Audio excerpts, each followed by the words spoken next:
Hello and welcome to this new video on how you can log out of Temu accounts. If you are new here, subscribe and press the notification bell icon so you don't miss any upcoming further videos. Now let's get started.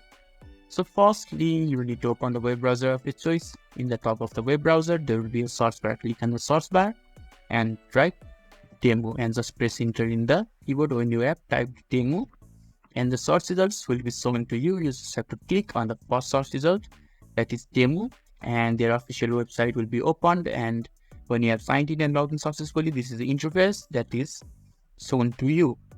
Now you just have to look in the top right hand side of the navigation bar. There is an account and order button, and when you hover around it, a pop-up notification box will be opened, and you just have to scroll down to the bottom of the pop-up box, and there is a sign out button. Just click on the sign out button and you will be able to log out and sign out successfully from your Temu account. So this is how you can easily log out of a Temu account. So if this video is helpful to you, don't forget to leave a like button. Thank you.